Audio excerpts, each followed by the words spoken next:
నమస్కారం, నా పేరు బాలా. బీసీఎన్ న్యూస్ కి స్వాగతం. ముందుగా ముఖ్యాంశాలు. బాపట్ల జిల్లా కామేపల్లి గ్రామంలో సుపరిపాలన తొలి అడుగు కార్యక్రమం. ఇంటింటికి వెళ్లి కూటమి పాలన గురించి వివరించిన మంత్రి గొట్టిపాటి రవికుమార్. కావలిలో పలు అభివృద్ది పనులకు శంకుస్థాపనలు, ప్రారంభోత్సవాలు చేసిన మంత్రులు నిమ్మల, నారాయణ. కూటమి ప్రభుత్వం రాష్ట్రాన్ని అభివృద్ది బాటలో నడిపిస్తుందని స్పష్టీకరణ.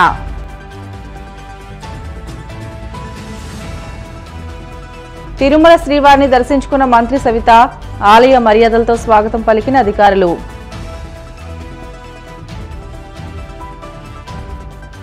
ఎన్టీఆర్ హెల్త్ యూనివర్సిటీలో యువ వైద్యుల ఆందోళనకు సంఘీభావం ప్రకటించిన వైసీపీ డాక్టర్ల విభాగం. వారికి తక్షణమే పీఆర్ సర్టిఫికేషన్ చేయాలని డిమాండ్. కూటమి ప్రభుత్వం ఏడాది పాలన సందర్భంగా సుపరిపాలనలో తొలి అడుగు పేరుతో తెలుగుదేశం నేతలు ఇంటింటి ప్రచారం నిర్వహించారు. ప్రభుత్వ కార్యక్రమాలను వివరించి ఏడాదిలో ఏం చేశారో, భవిష్యత్తులో ఏం చేస్తారో అనే అంశాలను ప్రజలకు వివరించారు. ప్రజా ప్రతినిధులు కరపత్రాలు పంచుతూ ఇంటింటికి తిరిగారు. సమస్యలు అడిగి తెలుసుకుని పరిష్కరిస్తామని హామీ ఇచ్చారు. బాపట్ల జిల్లా సంతమాగులూరు మండలం కామేపల్లి గ్రామంలో సుపరిపాలన తొలి అడుగు కార్యక్రమంలో మంత్రి గొట్టిపాటి రవికుమార్ పాల్గొని ఇంటింటికి వెళ్లి సంక్షేమ పథకాల కరపత్రాలను ప్రజలకు అందజేశారు. కూటమి ప్రభుత్వం అధికారంలోకి వచ్చాక అభివృద్ది పనులు వేగంగా జరిగాయని ఈ సందర్భంగా మంత్రి పేర్కొన్నారు. అనంతరం 40 లక్షలతో నిర్మించిన అభివృద్ది పనులను ఆయన ప్రారంభించారు. ఆర్థికంగా తోడ్పాటు లేకున్నా కూటమి ప్రభుత్వం రాష్ట్రాన్ని అభివృద్ది బాటలో నడుపుతూ సుపరిపాలన అందిస్తుందని మంత్రులు నిమ్మల రామానాయుడు, నారాయణలు పేర్కొన్నారు. నెల్లూరు జిల్లా కావలిలో స్థానిక ఎమ్మెల్యే వెంకట కృష్ణారెడ్డితో కలిసి పలు అభివృద్ది పనులకు మంత్రులు శంకుస్థాపనలు, ప్రారంభోత్సవాలు చేశారు. ట్రంక్ రోడ్డులో వంగవీటి రంగా విగ్రహాన్ని ఆయన తనయుడు రాధాకృష్ణతో కలిసి ఆవిష్కరించారు. ఈ సందర్భంగా రంగా చేసిన సేవలను మంత్రులు కొనియాడారు.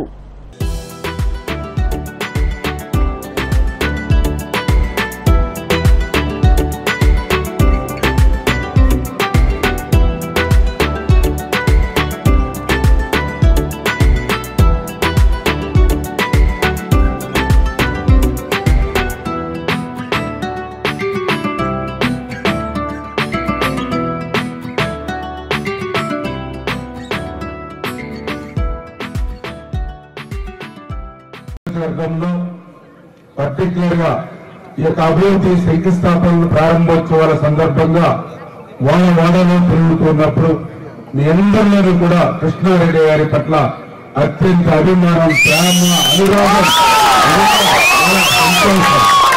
నిన్న ఈరోజు ఈ యొక్క కూటమి ప్రభుత్వం అధికారంలోకి వచ్చినటువంటి ఈ యొక్క సంవత్సర కాలంలోనే ఎన్నో అభివృద్ధి కార్యక్రమాలు, ఎన్నో సంక్షేమ కార్యక్రమాలు ఈవేళ రాష్ట్రంలో జరుగుతున్నటువంటి పరిస్థితి. ఎందుకంటే మీరందరూ చూస్తూ ఉన్నారు, గత 5 సంవత్సరాల పాలనలో ప్రజా వేదికలు విధ్వంసంతో ఆ రోజు పాలన ప్రారంభమవుతే మళ్లీ ఈ రోజు ఒక ప్రజా రాజధాని అమరావతి నిర్మాణంతో ఈ పాలన ప్రారంభమవుతున్నటువంటి పరిస్థితి. ఆ రోజు పోలవరాన్ని ముంచేసి పోలవరం భవిష్యత్తులో కూడా నిర్మాణం చేయలేమనేటువంటి విధానంలో ఆ రోజునటువంటి ఇరిగేషన్ శాఖ మంత్రులు, ముఖ్యమంత్రులు మాట్లాడితే ఈ రోజునటువంటి ముఖ్యమంత్రి రేపు 2027 డిసెంబర్ కల్లా పోలవరాన్ని పూర్తి చేస్తామని పోలవరం పనులు ప్రారంభించడం కానీ, ఒక స్టీల్ ప్లాంట్ ప్రైవేటీకరణ కాపాడుకోవడం కానీ, ఒక రైల్వే జోనుని మనం సాధించుకోవడం కానీ, అదేవిధంగా గుంతలు లేనిటువంటి మరి ఆంధ్రప్రదేశ్ రాష్ట్రంలో రోడ్ల నిర్మాణం విషయంలో కానీ, అన్నింటికీ మించి మన యువతకు ఉద్యోగ ఉపాధి అవకాశాలు కల్పించేటువంటి విధానంలో గత 5 సంవత్సరాల్లో ఈ ఆంధ్రప్రదేశ్ రాష్ట్రాన్ని వదిలి ఎన్నో పరిశ్రమలు పారిపోయేటువంటి పరిస్థితి. అదే మీరందరూ కూడా చూశారు. ఒక లూలు గాని, ఒక అమర్రాజా గాని, ఒక కియో ఎక్స్టెన్షన్ గాని, ఆఖరికి కడ్రాయర్ల కంపెనీ జాతి కూడా ఆ రోజు రాష్ట్రం వదిలి బయటకు పోయినటువంటి పరిస్థితి. పరిసర ప్రాంతాల్లో ఎంతో కాలం చాలా ఏళ్ళు ఉన్నాయి, ఎంతో కాలం లేకుండా ఉంటే వారు యాక్చువల్ గా చెప్పడం దాంట్లో రుణాలు ఫండ్స్ ఇచ్చాం. ఆ విధంగా యాక్చువల్ గా జరిగింది. మీకు అందరికీ ఉంటే చెప్పేది, గత ప్రభుత్వం ఖజానా ఖాళీ చేస్తుంది.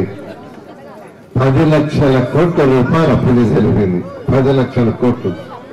ఆ అప్పులు తీర్చాలంటే వచ్చిన ప్రభుత్వం తీర్చాలా?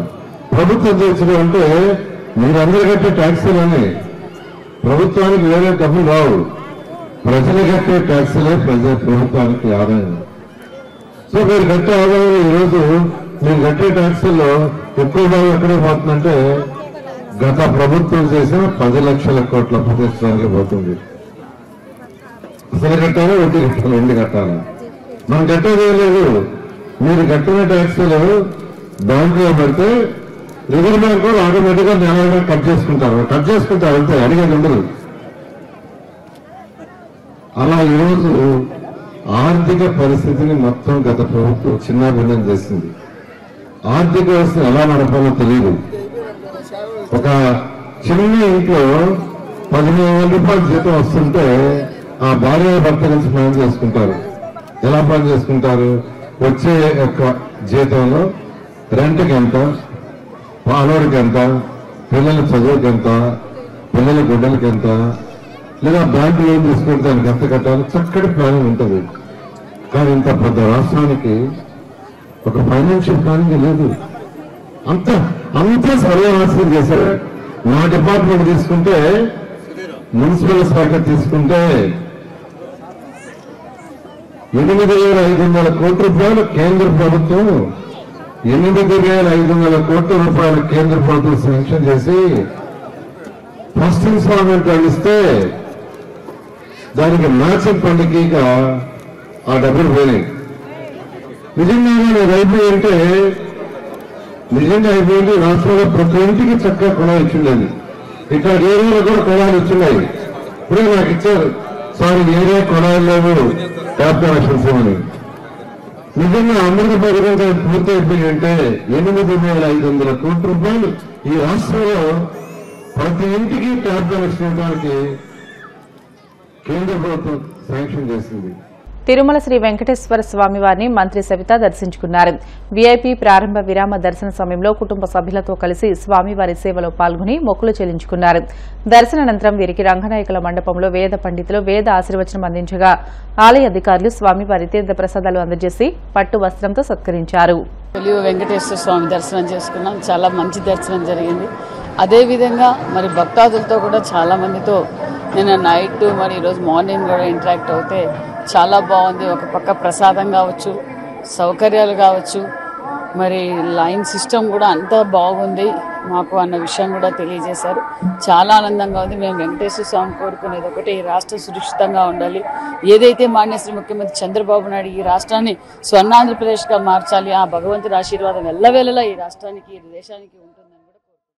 విదేశాల్లో వైద్య విద్యను పూర్తి చేసి దేశంలో నిబంధనల ప్రకారం అన్ని అర్హత ప్రమాణాలను సాధించిన యువ వైద్యులకు పర్మనెంట్ రిజిస్ట్రేషన్ సర్టిఫికెట్లను జారీ చేయడంలో కూటమి ప్రభుత్వం అత్యంత కక్ష సాధింపు ధోరణిని అనుసరిస్తుందని వైసీపీ వైద్య విభాగం నేతలు సీదిరి అప్పలరాజు, గోపిరెడ్డి శ్రీనివాసరెడ్డి, మొండితోక జగన్మోహన్ రావులు మండిపడ్డారు. తమ పీఆర్ సర్టిఫికేషన్ కోసం గత కొన్ని రోజులుగా విజయవాడ ధర్నా చౌక్లో ఆందోళన చేస్తున్న యువ వైద్యుల దీక్షా శిబిరాన్ని వైసీపీ నేతలు సందర్శించి వారికి సంఘీభావం ప్రకటించారు. అంతకుముందు ఎన్టీఆర్ హెల్త్ యూనివర్సిటీకి వెళ్లి వీసీ రిజిస్ట్రార్ను కలిసి యువ వైద్యుల సమస్యలను పరిష్కరించాలని విజ్ఞాపన పత్రం సమర్పించారు. చాలా తీవ్రమైనటువంటి అంశంగా మారింది. ఎందుకు తీవ్రమైనటువంటి అంశం కింద మారింది అంటే, మహిళా స్టూడెంట్ జుత్తు పట్టుకొని ఈడ్చి మరీ పోలీస్ జీప్ ఎక్కించినటువంటి అత్యంత జుగుప్సాకరమైనటువంటి వీడియో నేను చూశాను. వాళ్ళు చేసిన తప్పేంటి? విదేశాల్లో ఎంబీబీఎస్ చదువుకోవడమే వాళ్ళు చేసిన తప్ప?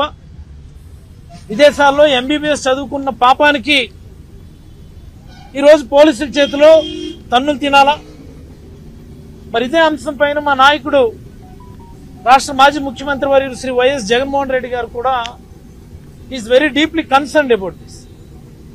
ఆ ఫారెన్ మెడికల్ గ్రాడ్యుయేట్స్ తో కూడా మాట్లాడి భరోసా ఇచ్చి మమ్మల్ని అందరినీ కూడా ఏపీ మెడికల్ కౌన్సిల్ చైర్మన్ అలాగే రిజిస్ట్రార్ను కలిసి పరిస్థితిని వివరించి తక్షణమే దీనిపైన చర్యలు తీసుకోమని చెప్పి మమ్మల్ని అందరిని ఆదేశించడం జరిగింది. దానిలో భాగంగా మేమంతా యూనివర్సిటీకి వచ్చి మెడికల్ కౌన్సిల్ ఏపీఎంసీ చైర్మన్ అలాగే రిజిస్ట్రార్కి వినతి పత్రం ఇచ్చాం. వైఎస్ఆర్ కాంగ్రెస్ పార్టీ తరఫున చాలా స్పష్టంగా మేము డిమాండ్ చేస్తా ఉన్నాం. ఏదైతే నేషనల్ మెడికల్ కౌన్సిల్ ఇచ్చినటువంటి స్పష్టమైనటువంటి గైడ్ లైన్స్ ఉన్నాయో, very clear cut guide lines, 54 నెలల what I mean 54 months of classes followed by 12 months of internship. ఏ కాలేజీలో ఏ దేశంలో అయితే ఏ కాలేజీలో చదువుతున్నాడో అక్కడ కంప్లీట్ చేసిన తర్వాత ఇండియాకు వచ్చి foreign medical graduate entrance examination pass అయిన తర్వాత మళ్ళీ ఇండియాలో కూడా 1 year మ్యాండేటరీ ఇంటర్న్షిప్ అంటే సూపర్వైజర్ మ్యాండేటరీ ఇంటర్న్షిప్ చేసిన తర్వాత పర్మనెంట్ రిజిస్ట్రేషన్ చేయాలనేది that is the only guide line. చాలా స్పష్టంగా ఇచ్చినారు FMGL 2021 యాక్ట్ ప్రకారం. దాని ప్రకారమే వీళ్ళందరూ కూడా 54 నెలలు చదివారు, అక్కడ 1 year ఇంటర్న్షిప్ చేశారు, FMG ఎంట్రన్స్ క్లియర్ చేశారు, ఇక్కడికి వచ్చి మళ్ళీ 1 year ఇంటర్న్షిప్ పూర్తి చేశారు. పర్మనెంట్ రిజిస్ట్రేషన్ చేయమంటే రకరకాల కారణాలు చెప్తా ఉన్నారు. మరి వీళ్ళతో పాటు చదువుకున్నటువంటి మన నైబర్హుడ్ స్టేట్స్ ఉన్నాయి, తెలంగాణ, కర్ణాటక, మహారాష్ట్ర, తమిళనాడు, వీళ్ళందరూ కూడా వాళ్ళందరికీ బ్రహ్మాండంగా అక్కడ రిజిస్ట్రేషన్ జరిగినాయి. ఏమనంటే కోవిడ్ టైంలో ఆన్లైన్ క్లాసెస్ వీళ్ళు అటెండ్ అయ్యారు అని. భారతదేశంలో ఉన్నటువంటి ఇతర రాష్ట్రాల్లో కోవిడ్ టైంలో ఆన్లైన్ క్లాసెస్ అటెండ్ అయినారా, ఆఫ్లైన్ క్లాస్ అటెండ్ అయ్యారా అని నేను అడుగుతా ఉన్నాను. In spite of that online classes attend అయినప్పటికీ దానికి కాంపెన్సేటరీ క్లాసెస్ మీరు అటెండ్ అవ్వండి నేను వాళ్ళకంటే కాంపెన్సేటరీ ఆఫ్లైన్ క్లాసెస్ కూడా అక్కడ ఫారెన్ యూనివర్సిటీలో అటెండ్ అయ్యి దానికి సంబంధించినటువంటి సర్టిఫికేట్స్ కూడా ఎండోర్స్ చేసినారు. మేము దాన్ని నమ్మము అంటారు. నమ్మమంటే కాలేజ్తో మీరు మాట్లాడండి, ఇమ్మిగ్రేషన్ సెంటర్స్తో మీరు మాట్లాడండి. నేను అడుగుతా ఉన్నా, తక్కువ చేసి మాట్లాడడం కాదు, ఈ కాంపెన్సేటరీ స్టడీస్ అనేవి మన ఆంధ్రప్రదేశ్లో కానీ భారతదేశంలో చదివినటువంటి MBBS స్టూడెంట్స్ కి ఉన్నాయా నేను అడుగుతా ఉన్నా. ఇక్కడ లేని రూల్స్ అక్కడ వాళ్ళకి పెట్టారు, ఓకే. అయినా సరే అది కూడా పెట్టినప్పటికీ మీరు 2 సంవత్సరాలు ఇంటర్న్షిప్ చేయాలి, 3 సంవత్సరాలు ఇంటర్న్షిప్ చేయాలి అంటే వెటరన్స్ అయిపోతారు వీళ్ళందరూ కూడా. ఇది చాలా తప్పు. ఇది కేవలం పిల్లల భవిష్యత్తుతో ఆడుకోవడం కోసమని వాళ్ళు ఇబ్బంది పెట్టాలని అవగాహన లేకపోవడం వల్ల వచ్చినటువంటి సమస్య. దీనికి కొద్దిగా కావాల్సింది సెన్సిబిలిటీ, హ్యుమానిటేరియన్ ఆలోచన ఉండాలి, హ్యూమన్ టచ్ ఉండాలి. దీన్ని ఇబ్బంది పెట్టాలనుకుంటే ఏ రకంగానే ఇబ్బంది పెట్టాలి. ఈ ప్రభుత్వం తక్షణమే స్పందించి ఎవరైతే విదేశీ వైద్య విద్యార్థులు ఉన్నారో వాళ్ళతో మీ రిప్రజెంటేటివ్ ఎవరినో పంపించి మాట్లాడించి స్ట్రైక్ కాల్ ఆఫ్ చేయించి వాళ్ళ మీద పెట్టినటువంటి కేసుల్ని తక్షణమే ఉపసంహరించుకొని పిల్లల మీద దాడులు చేసినటువంటి పోలీస్ అధికారులు లేకపోతే ఉసుగొల్పినటువంటి అధికారులు ఎవరున్నారో వాళ్ళపైన కూడా మీరు చర్యలు తీసుకోవాలని. బులెటిన్లో షార్ట్ బ్రేక్ తీసుకుందాం. Stay with us.